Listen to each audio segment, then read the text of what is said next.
And then literally there's a bomb thrower. Literally there's a bomb thrower. Here it is. And then, so you see him, that's like a 5-second clip or something. There he is right there, jumping high and throwing this bomb. There, boom. And then he runs back down the sidewalk. And it was that quick, except for the fact that as he runs down the sidewalk, he actually gets a second bomb. Here it is. Here we can put it in slow motion. Here it is. Here he's jumping like kind of like an alley oop.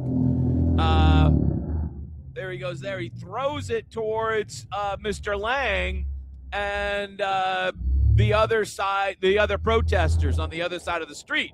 Here, way up in the 80th Street, 86th Street area, which is not an area I've been to at least anytime recently, that's for sure. So that's what happened.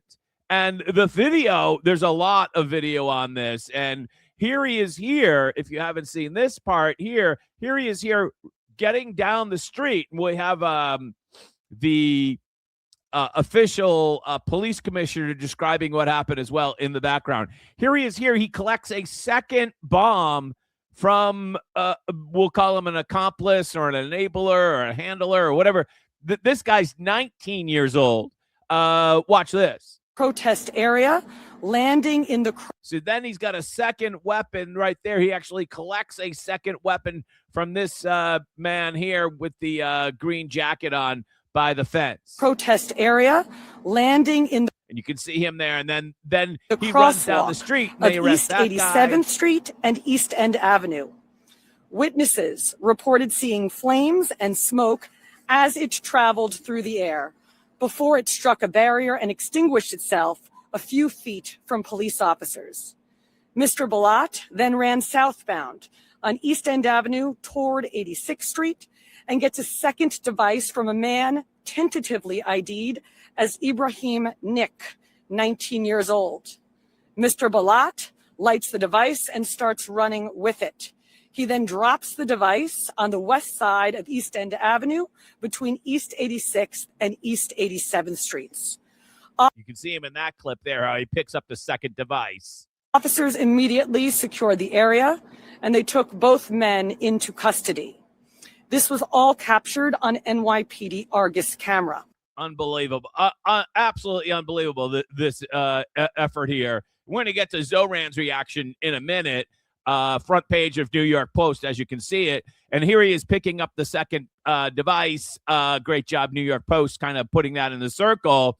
This is the second time. So he jumps and does the alley-oop thing. Then he runs down and get a second one from his alleged accomplice. Now, there's been some updates on this since this occurred on Saturday. And it ends up that one of these alleged offenders is actually a high school student in the Philadelphia area. Let's cut to NBC 10 Philadelphia for that report. On Saturday, NBC 10 Siobhan McGurl has what we know so far about this developing story. Siobhan? We've learned one of those teenagers is a student here in the Chamonix School District. Federal charges could be coming for the teens after one of them is a high school student outside of Philly in Bucks County. Explosive device was thrown in New York City near the mayor's official residence. Witnesses reported seeing flames and smoke as it... All right, so you saw that statement from before. So shockingly, one of these guys is a high school student outside of Philadelphia in Bucks County. That's where kind of like New Jersey comes in. You look it up. You know the thing. And outside of Philadelphia and Bucks County, officials raided this residence yesterday, I believe, at about sundown. As you can see, the sun is low in the sky. And listen to what they have to say about that. That's a pretty nice house, by the way, that these jihadists allegedly were living in Bucks County. A crew in Newtown tonight where law enforcement in tactical gear and long guns are at the home of one of the homes associated with with the two teens. I mean, you can say they came in the armored vehicle there, which is kind of hard to see, but it's behind those other SUVs. And minutes ago, we saw a team of armed officers go inside of that home that you're looking at right now. This is a live picture of that home that we're talking about, but we also saw one person taken from that home and placed in handcuffs. All right, so more detail on that. That will obviously be following amazing and developing story out of New York City. Also yesterday, if you hadn't heard, police found a third around 2 p.m. Sunday. The NYPD and the FBI bomb squad block or responded two to away East from End the Avenue original between incident. East 81st and 82nd Streets. Air 11 overhead as officers searched a parked black car at the center of the investigation. Inside that car, police found a suspicious package, prompting officers to secure the area. All right, so they found a third device. And if you're not familiar with what these devices were, the New York City officials have now officially confirmed that they were actually explosive devices. I'm not an expert in this, but it was TATP or sometimes there was actual explosive in this. It was basically a container with nails and screws and explosive. Thank God it didn't. Neither of these went off, or none of them went off. Apparently now there was a third one in this vehicle that they found a couple of blocks away on the Upper East Side. So these were real political messages, right? These were real bombs. And that guy, Jake Lang, and his other protesters, whether you like them or not, no one deserves to be subject to being of a bombing for exercising your First Amendment rights in a safe area, or hold on, let me get the safe protest area. Let me get my air quotes out for that, on a New York City street. If you're there exercising your First Amendment right, you shouldn't get bombed, right? And Mr. Lang and his fellow protesters, they were the intended targets of this two bombings.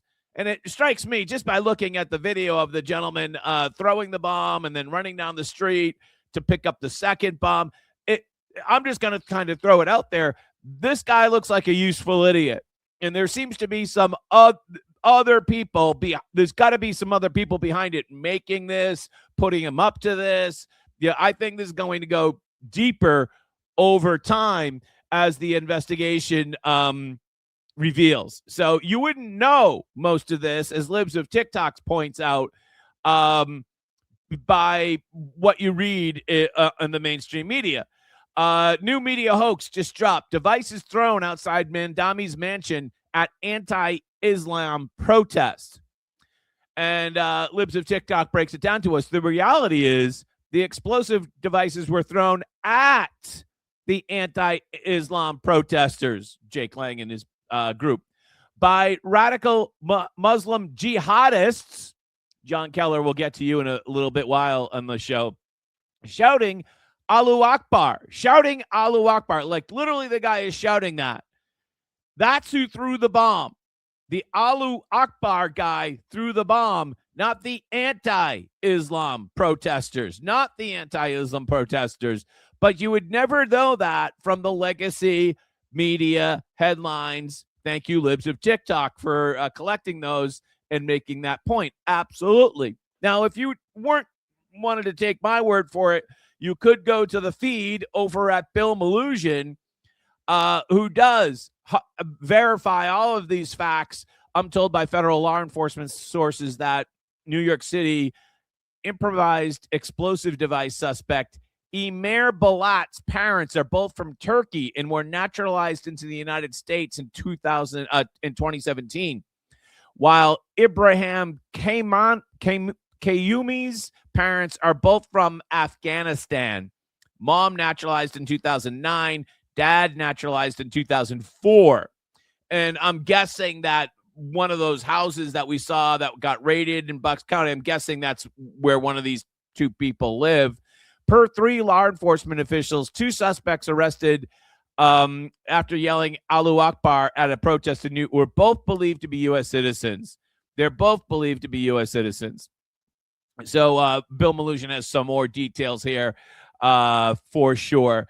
Unbelievable event in New York City. So how did the mayor and many others survive and respond to the attack? Well, let's take Jake Lang, for instance. I survived an assassination attempt by two Muslim men. The homemade bomb they threw landed 3 feet in front of me. The detonator failed to ignite because God is on the throne of my life. We will never surrender to Islam. And you can see that some of the screws fell out of this thing. They're on the street by the sidewalk there, crosswalk. Incredibly scary event in New York City. Just an amazingly scary event. So we just heard from Mr. Lang. Now to the just a shocking statement from the mayor. Let's take a look at this. I was beside myself when I read that. I could not believe what I wrote or what I read. I didn't write it. What I read. Yesterday, white supremacist Jake Lang organized a protest outside of Gracie Mansion rooted in bigotry and racism. Again, whether you believe with Mr. Lang or not, it doesn't really matter what Mr. Lang believes. What matters is that he got a bomb thrown at him for exercising his First Amendment. Such hate has no place in New York City. It is an affront to our city's values and the unity that defines who we are. Well, that kind of sounds like Maura Healey, doesn't it? It's not who we are. It also sounds like Mayor Wu. It's not who we are. Yeah. I don't need a government official to tell me who I am. Why don't you just do your job ethically for a change? And I'll tell you who I am. I don't need you to define who I am, government. So you got this paragraph by Zohran, which immediately attacks the victim. It attacks the victim, or the intended target, we shall say, for their political beliefs. And whether or not those beliefs it doesn't matter. That doesn't matter. The mayor immediately comes out and attacks Mr. Lang for his political beliefs and for exercising his rights under the God-given First Amendment, your unalienable right to free speech. Then, and this second paragraph is absolutely the worst. It starts with, it first says this thing about Mr. Lang in his group, and then it says what followed was even more disturbing. Violence at a protest is never acceptable. The attempt to use an explosive device and hurt others is not only criminal, it is reprehensible and the antithesis of who we are. Using that exact same language, who we are, that he used in the first paragraph.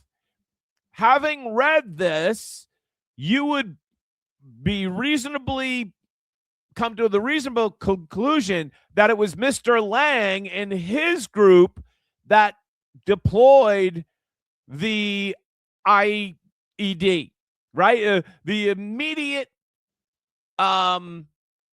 conclusion is that Mr. Lang deployed the improvised explosive device, which is completely not true. Mr. Lang was the target of the device. I want to thank the brave men and women for New York PD who quietly keep New Yorkers safe. Our officers ran blah, blah, blah, blah, blah. Yeah, all of that is true. Probably third paragraph I'm okay with, I think. My administration is closely monitoring the situation and I remain in close contact with our police commissioner. Okay, fine.